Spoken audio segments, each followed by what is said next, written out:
జయశంకర్ భూపాలపల్లి జిల్లా కాటారం మండల పరిధిలోని నిరుపేద దళిత కుటుంబానికి చెందిన జోష్పా అనే యువతి ఎంబీబీఎస్ సీటు సాధించింది. కానీ ఫీజు కట్టలేని పరిస్థితుల్లో అపన్నహస్తం కోసం ఎదురుచూస్తోంది. ఈ సోషల్ మీడియాలో చూసి మనసు చెలించిపోయిందని ఆవేదన వ్యక్తం చేశారు.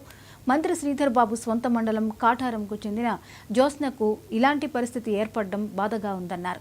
తన ఆర్థిక పరిస్థితులు ఇప్పుడు బాగా లేకపోవడంతో ఆ చదువుల తల్లికి సహాయం చేయలేకపోతున్నా క్షమించాలని కోరారు. ఒక దళిత బిడ్డ పేపర్లలో, టీవీలలో, సోషల్ మీడియాలో చెక్కలు కొట్టింది. కనికరం రాలేదు ఈ కుటుంబానికి. ఇదే దుద్దిల శ్రీధర్ అమెరికాకి వెళ్లి మీ పుట్టిన గ్రామానికి ఏదైనా సాయం చేయండి, మీరు ఇంత పెద్ద ఇక్కడికి వచ్చి కోట్లు సంపాదించుకుంటున్నారు, మీ గ్రామాలకు ఏమైనా సాయం చేయమని అడిగింది. ఈ దుద్దిల్ల శ్రీధర్ వాళ్ళ కుటుంబం మొత్తం అమెరికాలోనే ఉంటది. అనేక కంపెనీలు ఉన్నాయి వీళ్ళకు. అక్కడి నుంచి సిఎస్ఆర్ నిధి నుంచి కూడా ఇవ్వచ్చు. వీళ్ళ శ్రీపాద సొల్యూషన్స్ ఇంకోటో దాంట్లో నుంచి కనీసం సిఎస్ఆర్ నిధి నుంచి అన్నా ఖర్చు పెట్టచ్చు వీళ్ళు.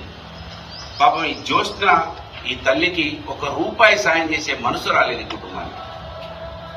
కనుక ఆలోచించండి, ఈ మట్టిలో పుట్టినటువంటి వ్యక్తులు ప్రజాప్రతినిధులుగా అయితే ఏం జరిగి ఉండే.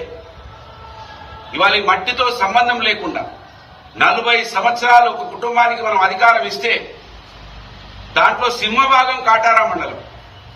ఇది పదే చెప్పదలుచుకున్నా. నేను స్థానిక ఎన్నికలు వస్తే ఇంకా కొన్ని విషయాలు చెప్పేది ఉంది. నేను కాటారం మండల ప్రజల ఓట్లతోటి మాత్రమే వీళ్ళు 40 సంవత్సరాల అవకాశం వచ్చింది అంటున్నాను.